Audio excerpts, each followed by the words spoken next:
In fact, they're talking about lowering it to 15%, which would be outrageous and great if you have a C Corp. If you don't have a C Corporation, it doesn't matter to you at all. In fact, most of these things require a corporation to be involved for you to really benefit.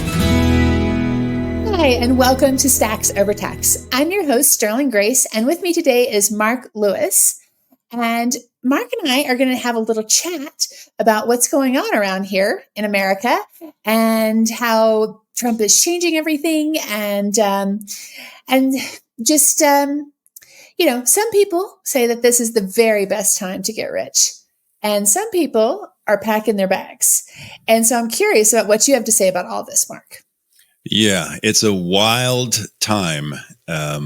We had a Canadian who's a client, and yesterday he told me, he took a session with me, and he was like, I'm just letting you know that I think I'm going to have to leave the country. Like, why? You have a green card? He goes, well, because the new deportation laws that Trump's putting out there, my attorney told me that they can actually deport me on a green card. I'm like, I get it. Pretty unlikely in your case, but nevertheless, there's a lot of changes happening on the citizen deportation, illegal side. There's some massive changes happening on the company side, how they're going to manage tariffs and export, import, and then hasn't happened yet. There's been a lot of saber rattling, but a lot of changes coming on the tax side. And the tax situation is what we want to talk about most today because, unless you're a green card holder, they're not going to be throwing people with blue passports across the border and saying, get out of here. It's like, no, I was actually born here. Sorry. Or I've been completely naturalized. I'm one of y'all. Okay, fine. But what matters, I think, when people say, at least I've heard people say, and I've said, hey, this is the time to get rich. We think that when taxes get changed in the way that they've been talking, and I don't just mean Trump, also Congress, then wealth will start coming. Not to the citizens, though. That's the part that that's why they hate it.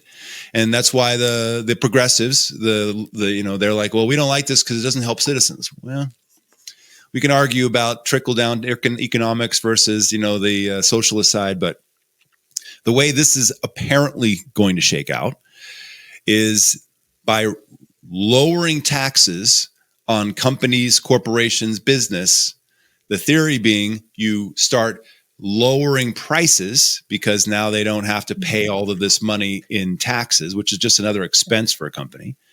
And then prices come down, which means they don't have to print as much money if they can actually balance the federal budget. And then with tariffs bringing billions, if not trillions of dollars to come in, then, things get paid for. If you believe that the federal tax is paid by your taxes, the federal budget is paid by your taxes, whatever, then everything we start having a sort of pseudo deflation situation, which for me sounds like terrible things. But the idea that, hey, we could get rich here, this is the time to do it, is primarily based on taxes getting reduced. Well, whose taxes? Well, not yours and not mine. How do we know that? Well, because the American tax system, you've heard about makers and takers.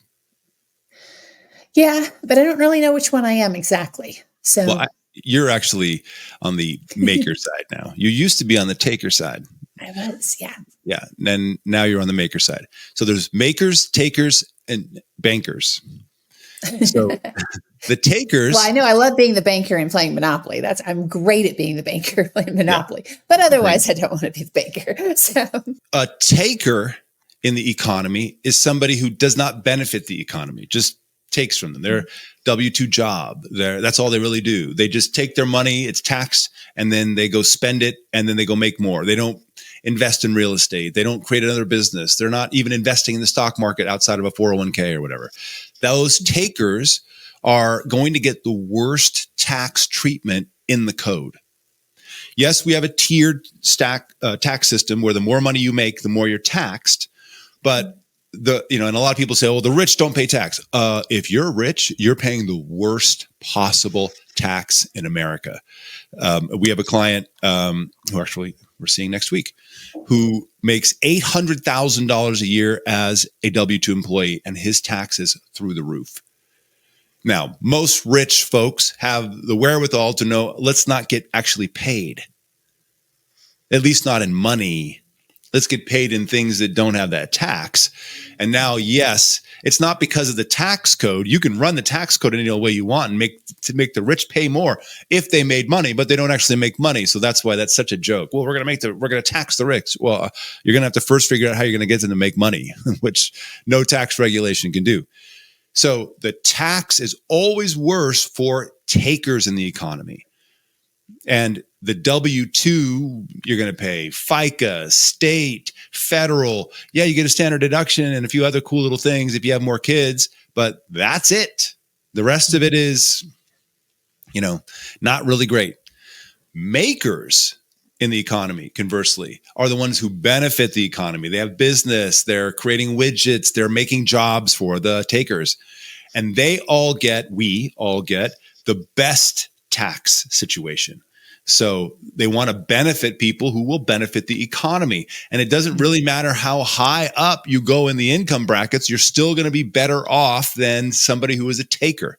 Now, if you're a banker, bankers get the best. They basically get tax-free everything. Everything that they get is virtually tax-free. And if you're a maker who's deploying banking to build your making, that's where you get the best of all worlds. And what changes that are coming from what we hope from the current administration and Congress is only going to benefit makers with the hope that it will eventually trickle down to the takers. But, they talk about the tax-free, no tips and no overtime. Yeah, those are just little seeds for the birds. The real ones are coming when they talk about renewing the Tax Cuts and Jobs Act so that the estate tax stays up at $12.5 million or so per person, and the gift tax exemption stays up there, 40% otherwise. And that the qualified business income deduction, which is 20% of your self-employed income tax-free, that continues, and so many other things. That the C Corp tax stays at 21%. In fact, they're talking about lowering it to 15%, which would be outrageous and great if you have a C Corp. If you don't have a C corporation, it doesn't matter to you at all. In fact, most of these things that we're talking about require a corporation to be involved for you to really benefit. And we'll talk about it in another webinar or another podcast about how we combine these things together to make it the best of all worlds. But that's kind of what when they say, hey, we could get rich, we could, because there was never more wealth in America than when we had no tax. And some of you don't realize most of American history, we didn't have tax.